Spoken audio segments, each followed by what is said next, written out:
Many of you have likely done what this young woman is doing right now, jumping from a high bridge somewhere into a river.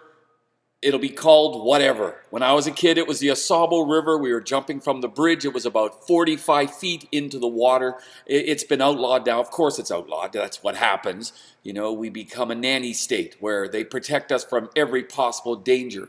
They want to wrap us in bubble wrap. As a kid growing up, we had no fear, none whatsoever. But to jump off this bridge, as this woman's doing now, you will feel that feeling in your stomach, and you will feel the fear, and there will be something that just won't let you take the final step, that final plunge. I've met so many people that have such fear of heights, and as a kid, it was bred out of us. It was just bred out of us. We had to have no fear of heights because we worked on scaffold, we worked in construction, and our dad taught us to have no fear. None whatsoever. He taught us to be responsible. He taught us to be careful, but he taught us to have no fear, and we had no fear. We absolutely believed in our abilities. Whether it's to hold on for 20 minutes for dear life, for whatever the hell you're doing, you're going to hold on. Doesn't matter what's happening to you, you're going to hold on. And you're going to do things. And this video is about that. It's about having no fear. And part of it stems from a lot of other things which I'll discuss, but it's no fear. My billion decisions, they took me from somewhere to somewhere else. And this was a really bad idea. No fear. What does that really mean? So many of you, I'm sure, will say, I have no fear. I've done bungee jumping and I've jumped out of an airplane and you've done all these crazy things. And I'm sure you have. And I'm sure you have. And I'm sure a great many of you have no fear. And all the power to you. But what I'm talking about is something different, something I can't quite explain to you. That ability you're sitting in the back of a pickup truck, driving at 60 miles an hour with another pickup truck racing beside you, and you deciding to leap between the two vehicles without giving any thought to the possibility of what might occur if you don't make it. None whatsoever. Okay, I did that in South Africa in 1992. Okay, in 1981, I was in Seattle, Washington, a little drunk, a little stoned, getting off of a boat cruise, and I saw my friend carrying a keg of beer, and I thought I wanted one, and I saw a truck whizzing by with a bunch of kegs on the back, and I literally leapt over the vehicle, grabbed the keg, realized I could not pick it up because it was much heavier than I was at the time. I weighed maybe 160 pounds soaking wet. And I pushed off and went straight over the vehicle, still running, landed on my feet, and absolutely everybody getting off the boat, and there's probably 200 people, completely amazed. People would come and visit the legend, they call it, whatever. And for me, I thought nothing of it. I just thought nothing of it. To me, it's like drinking water. You know, you get up in the morning, you go have a glass of water, you get on with your day. And that's what I did. I gave no thought to the consequences of what might occur to me. And part of that stems from when I was quite little. And I would have seen things and realized that, you know, I can do no harm. I can do no harm. So I can't destroy the world, therefore whatever I do is possible. And that's kind of what drove me. Okay? So that kind of what drove me and that's the sort of thing. And of course, having a father who taught us to work on scaffolds that were the most ricketiest things you've ever stood on in your entire life. Most people wouldn't even dream of going up the scaffold Dad would build. And yet there we were, and he was throwing bricks up to us. So you'd be a little tiny kid, you're 15 feet in the air, and a guy's throwing a brick to you, and you're reaching out to grab him. And what he's doing, he's throwing them further and further away from you, and you're reaching further, and your balance is falling forward, and you're about to fall into into the ground and hurt yourself. And of course, you eventually drop a brick, and he bitches at you. But he was teaching you a lesson.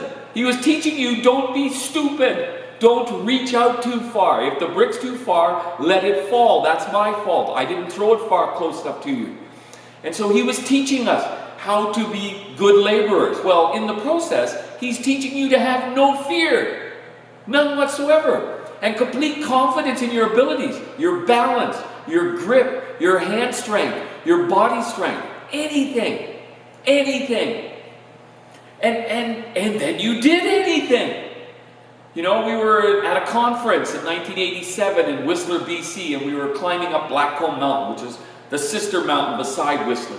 And I went one way and my friend went the other. And I got to a spot in the rocks where there was literally a gap of maybe 6 feet. Maybe 6 feet, and the rock face that I was going to jump onto was a little above my head. So I couldn't quite see on top of it.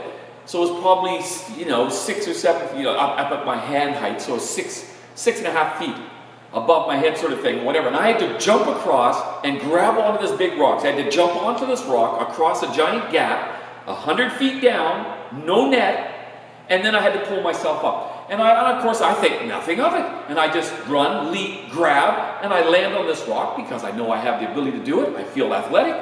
And then suddenly I feel the gravel and my fingertips, and I start sliding off the rock. And you're sliding off the rock and you're down now to your fingertips and your chin, and you're hanging on in this gap going down 100 feet into rocks below that will kill you. And you just pull yourself up and you go, that was stupid. That was stupid. But you did it. You did it because you gave no thought to what might happen to you. None whatsoever. And it's what it was. It's how I lived. It's how I thought.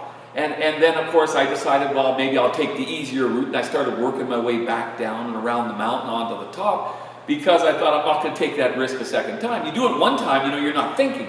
The second time you think about it. And that's where the fear comes in. Because you develop a healthy sense of survival. And really that's what it comes down to. Your ability to survive things.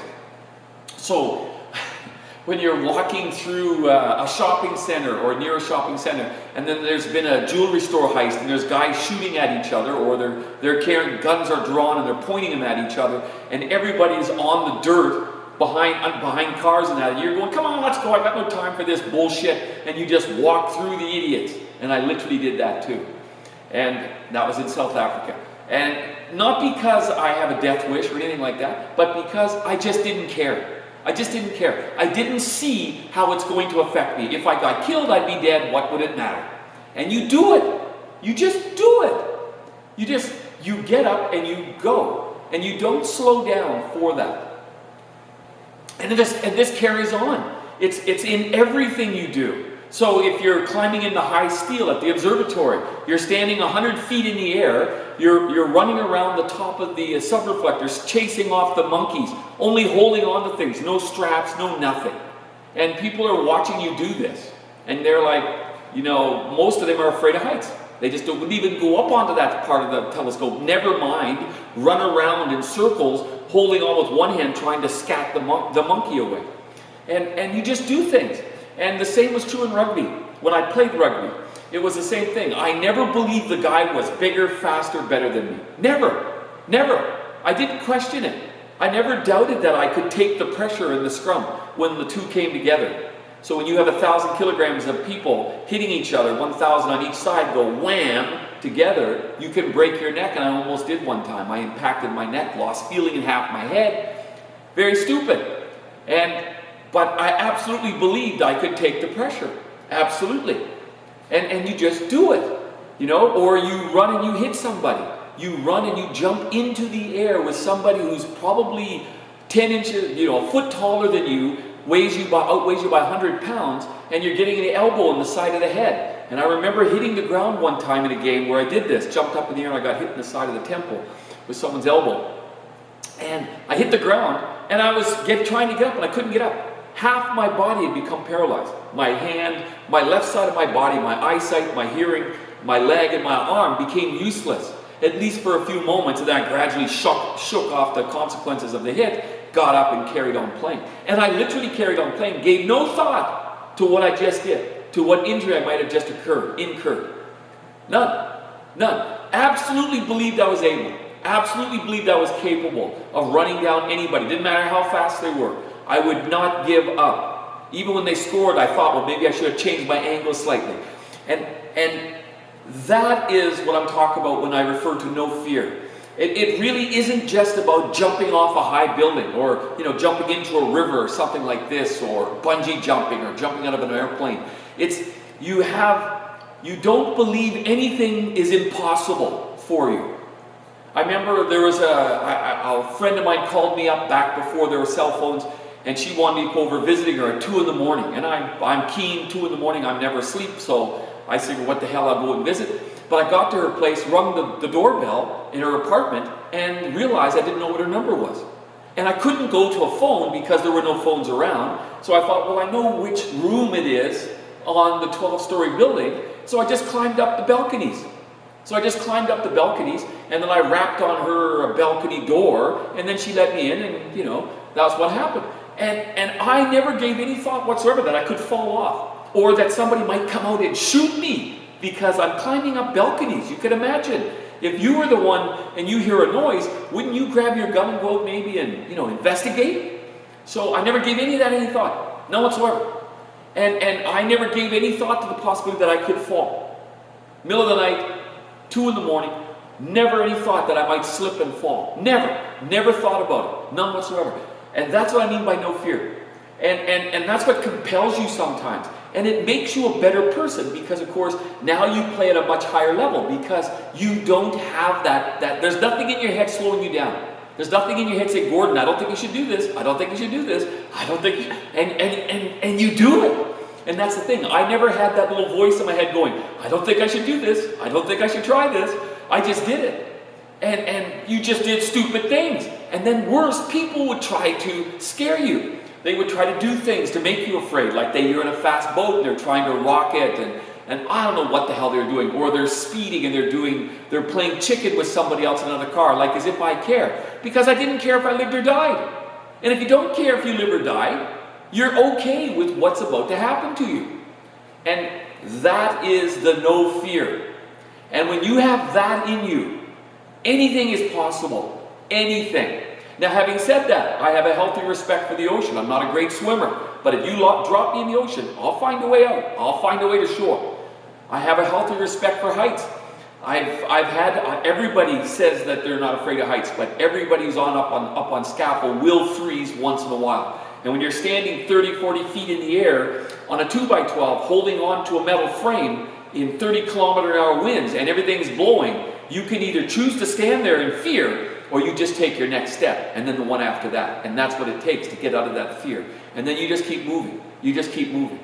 And that's how you get around it. But you have all those things. I have those healthy respect of things after having done stupid things. But the point is that when you have no fear, you can do things that others are not possible. It is just not possible, especially in sport. Because in a team sport like American football, rugby, whatever, it's all about high speed. And the moment you've got to think about something, it slows you down. Your thought process slows you down. What will I do here? What will I do there? You don't want to think, you just want to do. And if you're thinking about the fear of sticking your head into some place where it shouldn't be, and I can assure you in rugby, there's lots of spots where you don't want to put your head. There really is. When you're going into a scrum, and you've got guys across from you that outweigh you by 100 pounds, and there's 1,000 kilograms coming at you, and it's going to be head-to-head. You're going to headbutt, the three of you. You can break your neck. It can kill people, and it has. And you just got to learn to be able to take it. And you just put your head into the right spot, and you take it. And it's an instinct that you develop, but you don't think about it. And every good scrummager knows that. You don't think about where that head's going. You just put it there. That's the way it is. And it's true for everything. It's true in life in general. Whether you're being chased by a wolf in the bush, or you're jumping between two trees, or you're climbing up the side of a building, I don't care what the hell you're doing. If you think about it, you're going to miss the next grip, and you're going to fall. And I've fallen a few times too, I gotta tell you. The consequences were lucky, really lucky for me. But boy, oh boy, that's what fear is. So no fear. Don't think about it, just do it. The GERAF Foundation will produce more videos like this. Please like, share, or subscribe if you enjoyed this video.